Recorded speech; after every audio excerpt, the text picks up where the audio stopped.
A mente ambiciosa da Raquel aceitou dar o divórcio para o Marcos, mas é claro, com as suas condições.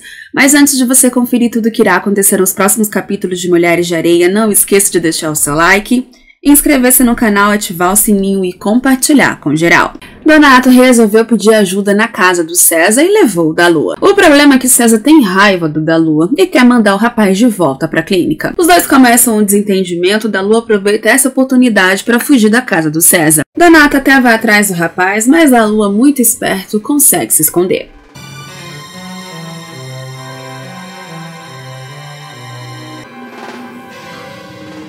Assim que volta para casa do César, Donato ainda quer ajuda, só que ele não quer ajudar. Agora esse débil mental vai chegar em Pontal, vai dizer que esteve aqui e eu não quero problema com a polícia. Só que Donato acaba intimidando o rapaz, que se vê sem saída e acaba dando dinheiro pro Donato. Mas antes de partir, Donato resolveu voltar em Pontal para se vingar do Marujo, já que foi ele quem fez sua caveira. César até dá conselhos pro rapaz. Se fosse ele, não voltava nunca mais em Pontal. E o Tonho também não perde por esperar. E dessa vez, ele não escapa. Enquanto isso, em Pontal, o delegado pega o depoimento do taxista que levou Donato. Ele informa que levou Donato junto com a da Lua até o Rio de Janeiro. Tá, mas o Rio de Janeiro é muito grande. O delegado quer saber onde, qual rua. Isso o taxista não se lembra, só lembra que foi em um prédio. Só que o delegado quer saber com quem ele foi se encontrar. Isso o taxista também não sabe. Marcos resolveu conversar com a Raquel. Ele tá cheio de coisa para fazer e ele não tem muito tempo. Antes mesmo dele continuar, Raquel é bem clara. Se ele continuar com as grosserias que ele tá fazendo nos últimos dias, ela vai levantar e não vai conversar mais com ele. É aí que Marcos resolve conversar com a Raquel como duas pessoas civilizadas. Acaba revelando que não vai trabalhar mais na corretora, ou seja, não vai trabalhar mais com seu pai, mas o que importa mesmo é saber sobre o divórcio. Eu quero dizer pra você que eu vou me separar de você legalmente. Se você não aceitar o divórcio amigável, eu parto por litigioso. Raquel percebe que isso quer dizer que de qualquer forma ela vai se separar. E para surpresa de Marcos, Raquel, que não é uma pessoa de desistir, só que dessa vez ela resolveu desistir. Marcos até quer saber do quê? E ela é bem clara quando diz que é dele. Ele até acha tudo isso muito engraçado. Ela afirma que é verdade. Ela só lamenta que ele vai ficar sem as duas, sem ela e sem a Ruth. E é isso que o Marcos quer ver. Só que é claro que ela não vai sair dessa relação com uma mão na frente e outra atrás. Ela já tem tudo esquematizado. Eu tenho as minhas exigências e não vou abrir mão. Disso, Marcos também não duvidava. Ela começa fazendo as suas exigências até que ela pede um apartamento que não pertence ao Marcos e sim da família, só que daí ele não pode dar. Mas ele até questiona a Raquel. Escuta aqui, 2 apartamentos, 2 terrenos, uma casa, isso não é o suficiente pra você? Até que tá razoável pra ela. Sendo assim, Marcos vai pedir pro advogado passar todos os bens pro nome da Raquel. Ela pede pro marido também não esquecer do carro. Raquel é bem debochada, ainda faz questão de dizer pra Marcos que ele não tem que se queixar dela. Ele espera que realmente esse acordo possa resolver o problema dos dois e ele vai pedir para o advogado resolver tudo isso o quanto antes. Ela até questiona se ele tá com pressa de se separar dela. Disso, ela não tinha nem que ter dúvidas. É claro que Raquel fica radiante, já que agora ela não tem do que se queixar da sua vida financeira. É exatamente isso que Clarita fala para ela. Até que ela concorda com a sogra. Afinal, Marcos é um homem muito generoso, contrário do marido dela. E mesmo depois de 30 anos de casada, ela acabou ficando sem nada. Só que ela afirma que ela ficou com a casa de Pontal, já que o Marcos deu para ela. E isso não é o mais importante. Ah, dona Clarita, mas isso devia ser. E eu vou falar uma coisa pra senhora. Eu posso não ficar com o Marcos, mas a Ruth não fica com ele de jeito nenhum.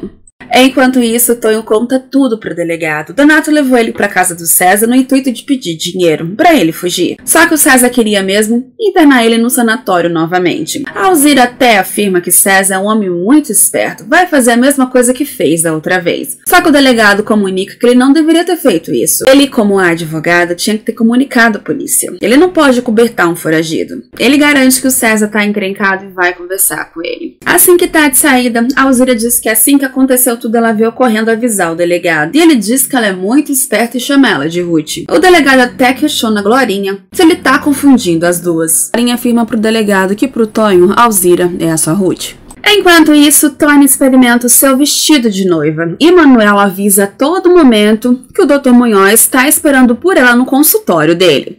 Só que agora ela só pensa no vestido de noiva dela, que não saiu do jeito que ela queria. A do Carmo não entendeu nada.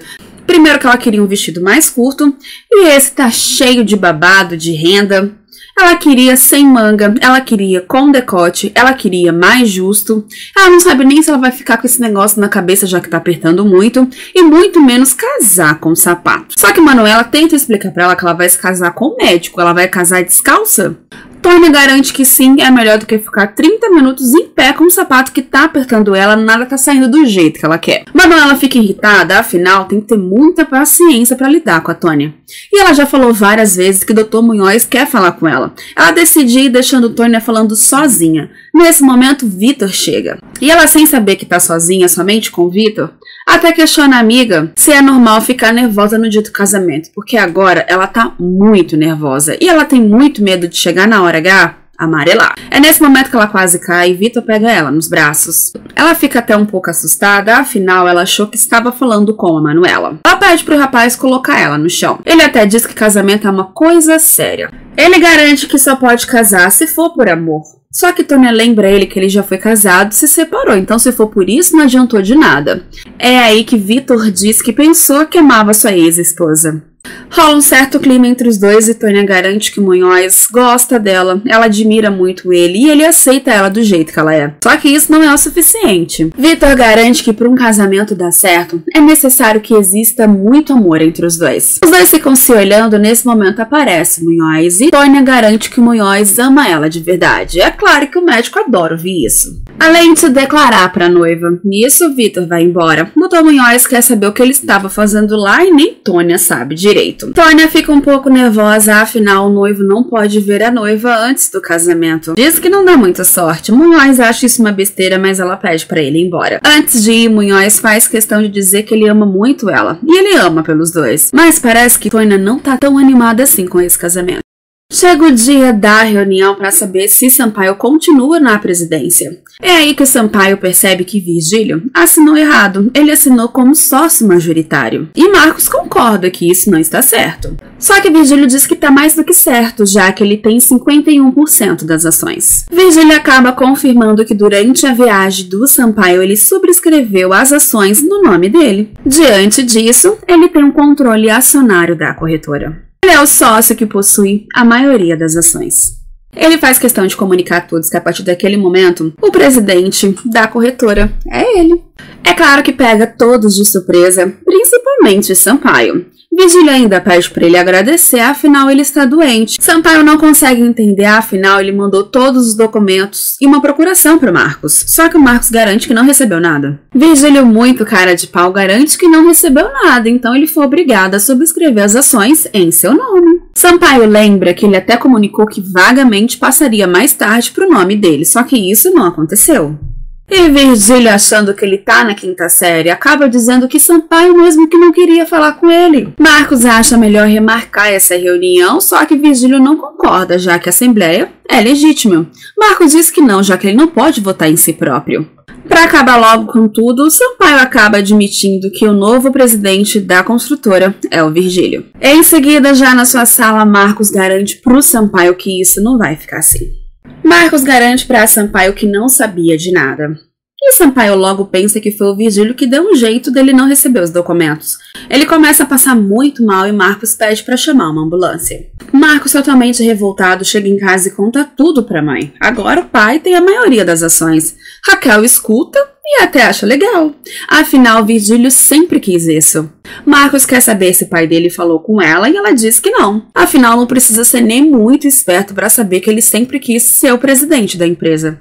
Ele queria casar o Marcos com a Andréia, já que não conseguiu, arrumou de outro jeito. E não é que Clarita acaba dando razão para a cobra venenosa? Marcos ou é ingênuo ou se faz, porque ele ainda não acredita que o pai dele é capaz de fazer uma coisa dessa. Que espécie de homem que é esse? Um canalha ou um monstro? E Jujuca a todo momento quer praticamente matar o marido. Tá no hospital quando recebe a visita da Arlete, que quer saber como é que Sampaio está. E ela acredita que de hoje não passa. Ainda na empresa, Virgílio quer saber como é que Sampaio está e César garante que ele está reagindo. Ainda faz questão de avisar para o amigo que quando Sampaio se recuperar, para dizer que ele abriu mão da diretoria administrativa para ele continuar sendo presidente. Assim ele pode chegar um pouco mais tarde. César até admite que foi um golpe de mestre, mas quer saber como é que Virgílio vai explicar isso para o Marcos. Virgílio garante que não tem que explicar nada pro Marcos, que não puxou a ele, sim a tola da mãe. E ele vai ter que ir pra Pontal, afinal ele é o prefeito de lá. Nisso a secretária informa que a Andréia está no telefone. Mas agora que o Virgílio não precisa mais dela, pede para a secretária avisar para a moça que ele não tem nada a ver com a paixão que ela sente pelo Marcos. Já em Pontal, Virgílio não quer mais ver o espantalho na praça e pede para Zé Pedro dar o recado para Manuela. Virgílio, que acha que é o dono do mundo, que consegue tudo o que quer, pede para Zé Luiz fazer um favor para ele, ou melhor, ele manda mesmo. Ele tem 2 missões com 2 mulheres diferentes. Primeiro é mandar a Manuela tirar o espantalho de lá e depois é praticamente obrigar a Tônia a se casar com ele. Até Zé Pedro garante que são 2 coisas bem difíceis, até porque a Manuela não vai querer tirar o espantalho e a Antônia também não vai querer se casar com ele, já que marcou o casamento com o doutor. Virgílio acha tudo muito simples, é só ela terminar o noivado. E ele ainda conta com a ajuda do Zé Pedro. Pela primeira vez, Isaura tá do lado da Ruth quando pede pra filha pegar a mala dela e voltar pra casa que é dela. Só que Ruth garante que não vai. E ela também não vai ouvir os conselhos da mãe, porque tudo isso tá acontecendo porque ela escondeu que a Raquel estava viva. Isaura quer saber se essa mágoa que a Ruth tá sentindo vai carregar pro resto da vida. Ruth garante que não é uma pessoa rancorosa e ninguém manda nos seus sentimentos, até porque ela sempre gostou mais da Raquel. Isaura acaba admitindo que a Ruth sempre foi a filha boazinha que todo mundo gostava e a Raquel não, sempre deu trabalho. E parece que a mãe sempre gosta daquele filho que dá mais trabalho. Ela, com medo da Raquel ser rejeitada, acabou dando um pouco mais de atenção para outra filha. Ruth garante que nunca sentiu ciúmes da Raquel, mas se ela soubesse que teria um pouco mais de atenção da mãe, talvez ela tivesse agido de uma forma diferente. Clarita vê Virgílio comunicando para todos que agora ele é o presidente da empresa. Nisso chega Marcos dizendo que Sampaio está melhor, mas ele quer saber do pai, por que ele fez isso? Virgílio, com toda sua cara de pau, garante que não fez nada demais. Só que Marcos acaba dizendo que o pai foi um traidor. E ele sente vergonha do pai. Virgílio fica irritado e já que é para falar de vergonha, ele também vai falar. Ele ficou com vergonha quando ele entrou com uma caiçara dentro daquela casa, quando ele se casou com uma mulher sem eira, sem beira. Os dois começam a discutir até que Marcos diz que naquela casa ele não fica mais e vai embora. Clarita, preocupada com o filho, quer saber para onde que Marcos vai. Ele admite que vai para o apartamento dele. Ela pede para ele ir para casa. Ele diz que não, que a casa é muito grande, ele vai se sentir muito solitário lá. Só que ela ainda acha que a Ruth pode voltar atrás e ir morar com ele. Ele diz que não. Vai contra os princípios da Ruth. Enquanto ele não se separar da Raquel, ela não fica com ele. Ele pede para tanto a Arlete quanto a mãe continuarem ignorando a Raquel, já que ela vai ficar naquela casa até ela se encher. Ele promete que volta para visitar a mãe. Clarita informa para Virgílio que Marcos vai sair de casa. Ele quer saber se vai levar a esposa junto e ela afirma que não. Mas Virgílio faz questão que Raquel vai junto com ele. Clarita conversa melhor com Virgílio e pede para ele proteger o filho. Só que Virgílio garante que isso foi uma coisa que ele fez a vida toda e ele não vai querer aquela mulher dentro da casa dele. Pega sua mulher e leva junto com você. Não vai comigo porque eu já entrei com a ação de divórcio. Mas ainda continua sua mulher. Pega essa mulher e leva junto. Comigo ela não vai porque eu não quero. Mas eu quero. A casa é minha, quem manda aqui sou eu. Não quero essa mulher aqui dentro. Não quero essa mulher. Por favor, Omar, por favor. Não tem menor cabimento essa mulher aqui dentro? Faça bom proveito dela. Clarita, faça alguma coisa. Eu? Ele mandou você fazer bom proveito dela.